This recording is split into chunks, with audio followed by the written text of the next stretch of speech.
Hey, it's Emma Chamberlain. I designed these new glasses for Warby Parker and I basically can't take them off. Like, I'm showering in them and sleeping in them. They're just that good. Go see them all at warbyparker.com. And you know what? Have a good day too. Okay? All right? Bye.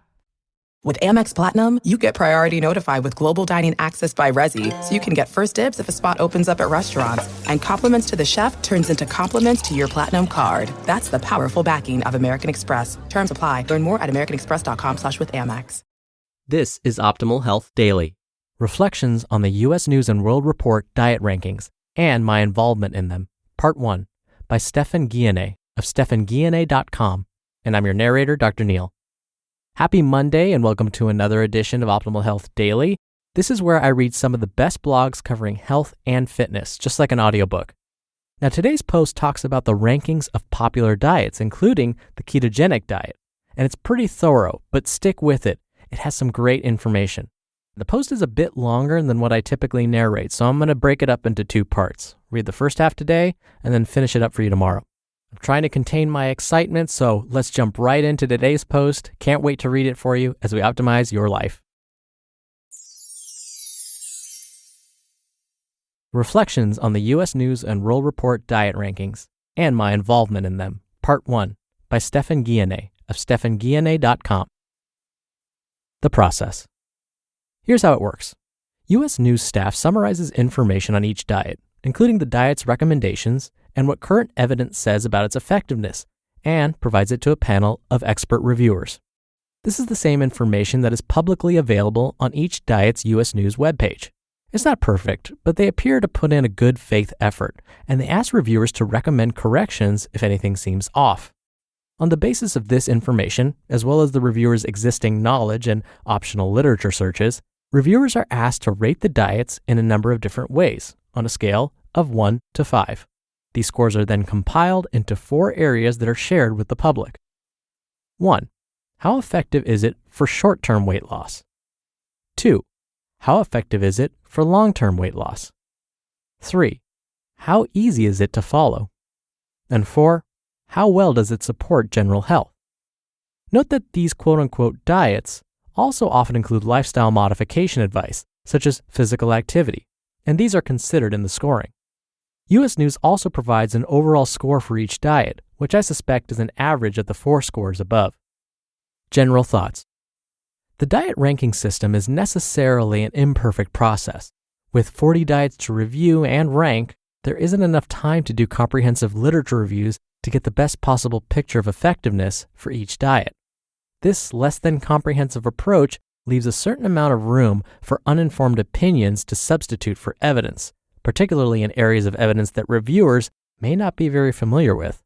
Still, the information it provides should be more helpful for selecting diets than the current alternatives like reading Amazon reviews, Googling, or asking your Aunt Martha. The review panel includes people with a diversity of backgrounds, and they don't agree on everything. This is probably by design. I often agree with the opinions of the rest of the panel, but there are also a number of places where I disagree. I'll discuss a few of those. I want to emphasize that the point of the exercise is not for everyone to agree. For the first time, the Mediterranean diet secured the top spot for best diet overall, tied with the DASH diet. I think this is appropriate. The science of nutrition and chronic disease is complex and uncertain, but in my opinion, the Mediterranean diet has more convincing evidence supporting its efficacy for general health than any other diet. It's also relatively easy to follow, which supports long-term compliance. However, it's not really a weight loss diet, and there's very little evidence that it causes weight loss as typically applied. Hence, I'm confused about why other reviewers rated it as an effective weight loss diet, especially in the long run. I suspect this has to do with 2 factors. First, a well-known randomized trial by Shai and colleagues found that a calorie-restricted Mediterranean diet caused weight loss that was similar to a low-carbohydrate diet and superior to a moderate low-fat diet over a 2-year period. 4 years after the end of the study, so it was 6 years total, people who had been assigned to the Mediterranean diet were maintaining their weight loss better than people who had been assigned to the other 2 diets. Second, there's human nature. When we like something in general, that favorable opinion tends to color our view of more granular aspects of it, even if it isn't deserved. I think that if you adopt a standard Mediterranean eating pattern that doesn't involve calorie restriction, you may lose some weight depending on what diet you're coming from, but probably not much. I do think the diet shows promise for the long-term maintenance of lost weight, as suggested by the SHY trial.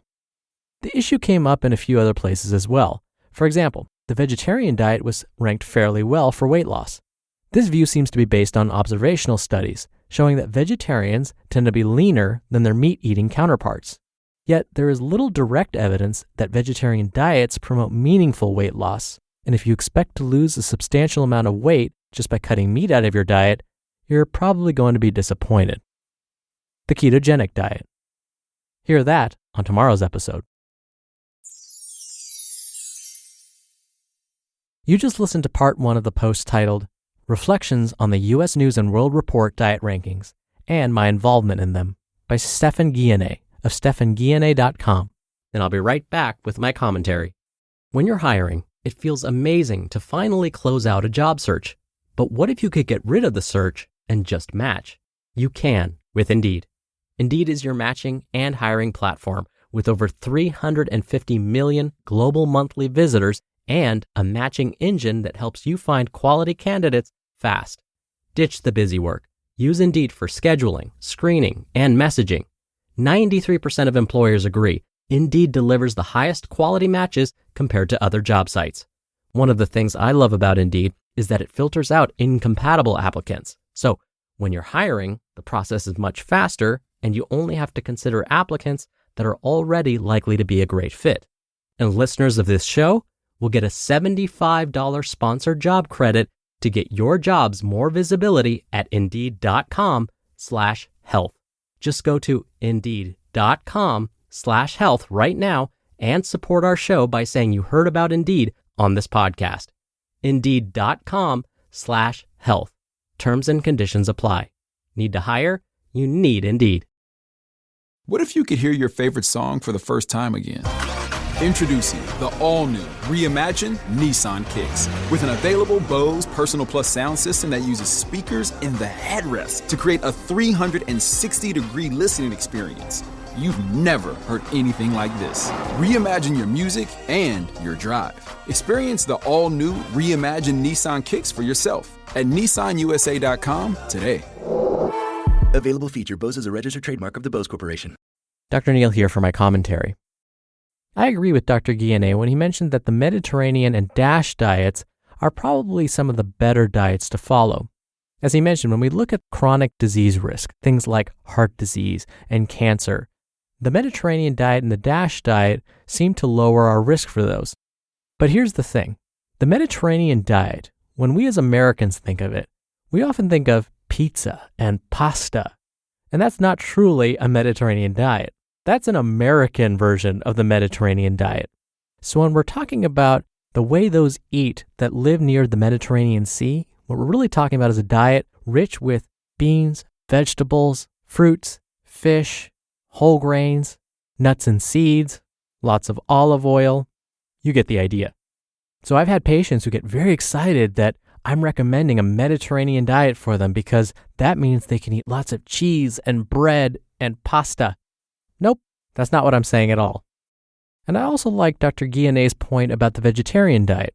Let's say you switch from your current diet where you eat pretty much everything to a vegetarian diet. Well, what's going to happen when you start restricting foods from your diet? You're going to remove lots of the food that you normally consume. That's going to decrease your calories, which may make you lose weight.